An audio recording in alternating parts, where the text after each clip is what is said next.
Hi, it's Vex, and today I want to talk about my new deck, Pako and Haldan.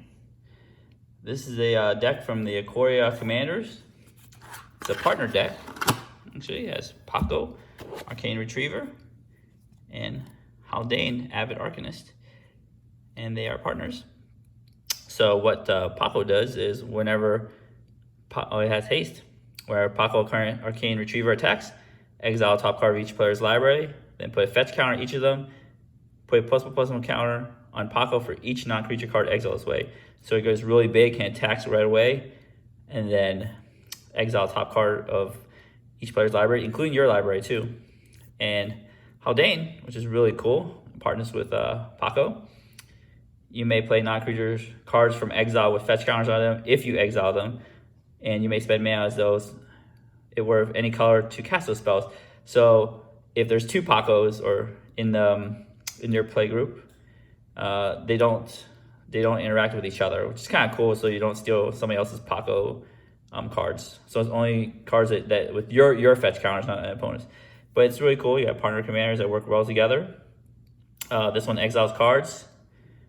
Then this one lets you play cards from exile. So I built a theme deck around that fact about stealing opponents' cards, and it's pretty neat. But actually first, before we get into the deck here, let's put it aside, I want to talk about partner commanders. This is a very interesting topic in the commander community, especially in EDH, where partner commanders run rampant. It's very powerful because it's like having an 8th and a 9th card in your hand, and they each have commander attacks differently. So you can cast this without commander attacks, and then cast this guy without commander attacks. And if they both die, then they only get taxed 2 here, 2 here, so which makes them very powerful. But I like how they fix partner commanders because now they have the partner with mechanic. So these two can only partner with each other, unlike old partners from Commander 16, which I'll bring out here real quick. The most powerful Thrasios, Triton Hero, and Tymna, so they get partnered with each other, or you partner Thrasios with Vol Smasher. Very potent combo in CEDH. Remember, very low mana cost. Right here with 4, scry 1, then you can essentially either reveal top card of your library. If it's a land, you can put it into the battlefield. Otherwise, draw a card. So essentially, if you have infinite mana, you can draw your whole deck with this commander. Vol Smasher is very good at dealing damage with curiosity effects. And they have some other partner commanders. So they all can partner each other like this way: Vol Smasher, Tymna, Thrasios, Tymna, Vol Smasher, Thrasios. In CEDH, sometimes you have Tymna and Tana, Blood Pod. But, so these are very, very powerful. They partner with each other, and they just cause game states where it's just very powerful. However, with partner with mechanic, I think they kind of fixed it, but still, getting that 9th card is just a little too much for commander. But essentially, it's just a design space that they have used. Hopefully, they don't use it too much, and it doesn't like create the same situation with Thrasios. So we have our 2 commanders here. So I want to go through the deck now. Essentially, this deck is all about stealing your opponent's cards and permanents, because Pako has they take your opponent's cards. Haldan lets you cast them. So I wanted to extend that theme. So we have some of the theft cards here: Treasure Nabber, steal artifacts after they're used for like temporary steal. Gilded Drake, I know this is on reserve list here, but it's one of the very most efficient ways to actually steal somebody's commander. But don't let the cost fool you. You still have to give them a 3/3 flying. This thing could kill you. Just remember that. Desertion, so you can counter a spell and steal an artifact or creature on the way down. I've been deserted before, my Eldrazi, so this is very nasty to do this to somebody. So get ready to be arch enemy if you do this to somebody. So yeah, this deck isn't about being friends with your play group, because they will hate you for stealing their stuff. But you can only say, if you're willing to put it in your deck, then you must be willing to play against your own card. So same thing, bribery, you take their creature, from their deck and put it in the battlefield. No cast trigger from the Aldrazis. Treachery, again, this is a reserve list card. I recommend you get this. It's not too expensive. You take control of the enchanted creature. Essentially free card if you have 5 mana. Acquire, so it's like a bribery for an artifact. Steal their artifact. Everybody's always playing artifacts, so you at least get Soul Ring. I know it's cost 5 mana. Maybe get lucky and get Blightsteel Colossus. Who knows? This deck does have a little light elemental theme because Pako is an elemental here. And then we'll see as my secondary commander comes up. It's Omnath, but we'll talk about it when it comes up. Royal Elemental, Landfall. You essentially steal a creature. Agent Treachery, banned in Standard now. But I think it's pretty fair, 7 mana, steal a permanent. And this doesn't come up very often, but the bottom text is at the beginning of your end step, you control 3 or more permanents you don't own, draw 3 cards. So this deck does that really well. Blatant Thievery, for each opponent gain control of target permanent that player controls. This, okay, costs 7 mana, just on theme. I just wanted to put it in the deck because it was on theme. Mass Manipulation, again, costs 6 mana to steal any one creature, but this is not enchantment, this is permanent steal. So 6 mana, it's 8 mana steal creature or planeswalker, so it scales up. This is the I win the game card, Expropriate. You steal creatures. Usually no one picks time, they pick money. Atali. Again, same thing, same theme, steal the top of their deck. Mind's Dilation, if they cast a spell, you get to cast something from the top of their deck. So these are the clones. Kind of want to be able to clone my cards. You can clone Pako or Haldan. Well, Haldan doesn't really do much if you have multiple ones, but Pako. Or clone the creatures that you stole, like Blightsteel again. Phyrexian Metamorph, same deal. Clever Impersonator, more stealing. And then we have our light elemental theme here. Risen Reef, just want to do a little quick ramp. Seedborn Muse, so this is very important. If you are able to steal their items, it's non-creature.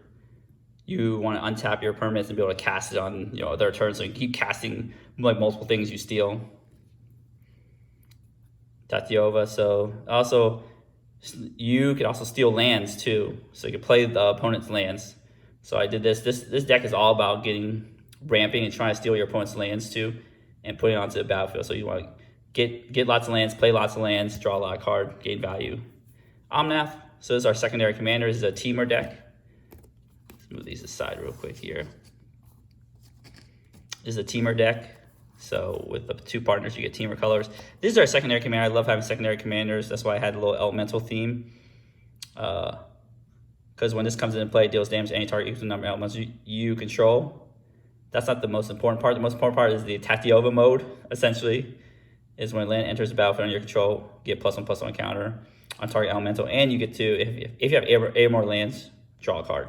That's the important thing, is you want to keep drawing cards. This as our secondary commander.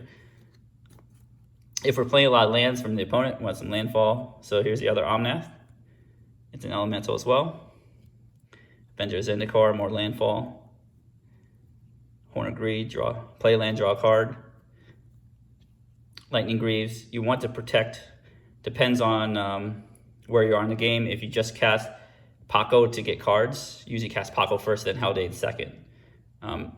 You want to protect Pako first, and then once you get enough cards, you want to protect Haldan with this. We're not using it for haste mostly for the Shroud, because we really want to protect our commanders.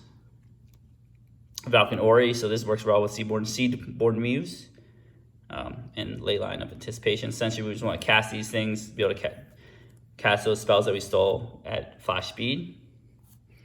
Here's our counter suite. Narcissus Reversal, again, we get to copy their spell, steal their spell, I would say, and then return it to your hand. Good old counter spell. Swan Song. Some removal here, Reality Shift. It's great removal. Rex Sage. Beast Within. Chaos Warp. Here's a board wipe. This is the only board wipe we have, essentially, because hopefully we can steal one from the opponent. But just in case, we have 1 board wipe. Force of Vigor. Any blue deck needs Cyclonic Rift. Remember, it's non-land permanents you don't control, so it doesn't do you, but if somebody cyclonic rifts, let's say me, then I have to return all the permanents I stole back to their owner's hand. So you gotta be careful if you get rifted. Again, since Pako takes from the top of your deck, you might want to set up the top of your deck. Brainstorm can do it. Noxious Revival, I'm not sure if people know, but you can do target card from a graveyard on top of its owner library. So you can stack an opponent's deck if you have a good instant sorcery, land, non-creature spell. You can stack their deck and take it with Pako. Mystical Tutor, again, stack our deck to exile a top card, maybe cast it that turn. Green Sun's Zenith, just good tutor. Exploration, so hopefully we can get the opponent's lands. If we get multiple lands, we can play it on the same turn. Burgeoning, same reason. Dockside Extortionist. This is really good at ramping us. So here's a ramp package in multiple lands per turn package. Oracle Moldiah. Again, we want to play multiple lands if we take them from our opponents. Courser of Prufix, this is twofold. Play land from top, so it's it goes with our land theme, and we can see the top of the card, so see if we want to exile with Pako or not. So if we have like an expropriate, well, I shouldn't say that, it's just Seedborn Muse that cannot be played with Haldan, we might not want to attack with Pako. We might want to just hold on to hold Pako back and draw the card next turn. So as those uses, Dryad of the Listening Grove, more lands, Wayward Sawtooth. This is a pet card of mine. I was really like getting the Sea's Blessing. And then this is cool. You play extra land, but the extra mode is you can return a land you control to its owner's hand. Target creature gains trample, so you can give Pako trample if he gets a lot of counters. It could be a 10-10. You can kill people with commander damage, but you can also return a land, so you can do landfall. Pretty neat. This is another pet card. I really love this card. So you draw 3, play additional land. Sakura Tribe Elder. Nature's Lore, more basic land search. This Farseek, this can now search for triomes. Remember that, triomes. Rampant Growth. So it's all about ramping so I could play the opponent's spells. Because that's why I don't have like very big, like impactful spells. It's all about playing the opponent's spells. So it's kind of like at the power level of the opponents. Cultivate, Kodama's Reach, Skyshow's Claim. Again, this gets force cards so you can get a triome. Explore. Growth Spiral. So a lot of ramp, a lot of things about lands. Because again, you're trying to play your opponent's cards, not your own. So the artifact ramp, Signet is a Signet Soul Ring. It's heavy blue, so I only play the blue Signets. I didn't play the Gruul Signet because I have some triple, quadruple blue spells, Mass Manipulation, Blatant Thievery, Arcane Signet. So the lands we have, usually go over lands with the rainbow lands. Command Tower, Exotic Orchard, Frontier Bivouac. So the teamer colors, this is the triome I keep talking about. Kachia Triome, can be fetchable, got basic land types. The 3 fetch lands of the teamer colors. Of course, we want a lot of landfall, so fetch lands are good. Fabled Passage, Prismatic Vista, more fetch lands. The 3 shock lands. The 3 buddy lands, the enemy ping lands, because we have allied dual lands, fetchable dual lands. Again, we want to scry, Castle Vantress. Remember, we want to see a top card and maybe exile and play it. Arboreal, this is really cool. You could tap it, essentially tap it and return to your hand, play landfall over and over again. Mystic Sanctuary, and again, stack top of your deck. Keswick Wolf 1. This is the one to give, again, Pako grows really big. Give him trample and grow him and kill somebody with command damage. Scavenger Grounds, just a little utility land, just in case we need to exile somebody's graveyard. And some of the basics from Ikoira here. Again, more green focus because of ramp, and more blue focus because we have, quad blue spells. And lastly, don't leave home without tokens. This is the Reality Shift. Manifest your bird for Swan Song, Alexander Beast, Elementals. These are getting like $2 a piece for Omnath. Treasures and Sea's Blessing is one of my favorite mechanic here, Sea's Blessing. So that's our deck tech on Pako and Haldan. Let's actually, since we actually, again, have the physical cards, we can shuffle this up and see how a sample hand would look like. Cool, I'll shuffle it up and I'll be right back. All right, we're back. And our opening hand is Dry of Lycian Grove, Tatiova, an island, a Keswick Wolf Run, a mountain, Nature's Lore, and Yavimaya Coast. Let's just organize this real quick. By convert mana cost. Remember, there's a cost to having a colorless land. It's a very mana-intensive deck, color-intensive deck, and we have a colorless land. So the objective is to try to ramp out Pako on turn 4 and possibly Haldan on turn 5. This has one ramp card, which is really good. So let's goldfish this, will you? So let's say we go play. I've set up 3 decks to take the top card off from Pako. So let's see what we draw. Lightning Greaves. This is really good. Even though Pako already has haste, it's very good protection. So first turn, I would just play, they all come and play untapped. The green land's most important land. Just play this Yavimaya Coast and say go. Second turn, Courser. Oh, that's good too. So let's just do some ramping here. Island, remember green and blue are very important cards. So then we'll cast Nature's Lore here. And it says you can get a force card, so this also can get a Triome, but it also can put into the battlefield untapped. So just remember that. But we are going to get Triome. It comes in and play tapped anyway. So let's put our hand aside here, search our deck.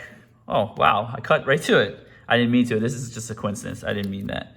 So let's tap our mana. We actually take a point of damage. Remember that damage counts at 39. Play the Triome. Shuffle our deck again. That was totally a coincidence, but that was a pretty good cut. So again, this is our hand here. Next turn, we untap. And then we draw our card, Blasphemous Act. So we use that later. Don't want to use it now. So we play our mountain. And the cool thing is we could play Dry of Lycian Grove right here. So we'll just play this card here. Play our Dryad out into the battlefield. And then we play additional land. So we have one additional land. Play that. We actually tap these 2 lands here. And then play our Lightning Greaves. So that's a pretty good turn 4 for us. I only have 3 cards left, so it's not a lot of cards left, but you know, we got 2 cards on the battlefield, we ramped. So next turn, actually that was turn 3, not turn 4. Next turn, let's see what we draw. Could almost reach more ramp. Hey, we're very happy to see this, but usually our goal now is to cast our commander, Pako, Arcane Retriever, equip with Lightning Greaves, protect our little Pako. One gripe I really want to say is this says Elemental Hound. They have now errated Hound to Dog, and it's quite upsetting that they didn't have the errata for Pako before it came out. But you know, I'm happy that's a dog now. So let's say hypothetically we're going to attack right here. Then we have our attack trigger. So I'm going to exile top card of my deck. Here, Treasure Nabber, that doesn't count, it's a creature, so I can't really do anything with it. The other deck here, Arcane Signet, which is great. Put this in view here. Our next opponent, Blood Crypt, was great. We could take that. And Knight of the White Orchid. So remember, you can't take it unless you got Haldan on the battlefield yet. So don't get too anxious and want to play these cards right away. So we got those cards. We don't have any lands. So we'll say go. Next turn. This is our official turn 5. One tap here. Draw our card. Oh, Command Tower is good. So we have choices here. Do we want to ramp, play Tatiova, draw a card, or play Haldan? So what I usually like to do is, since we have an Arcane Signet and a Blood Crypt, and let's say one of our opponents can't block. Oh, I forgot the last turn. We had 1/2 non-creature spells, so Pako actually got +2/+2. Oh, I forgot Knight of the White Archer can't be played because it's a creature.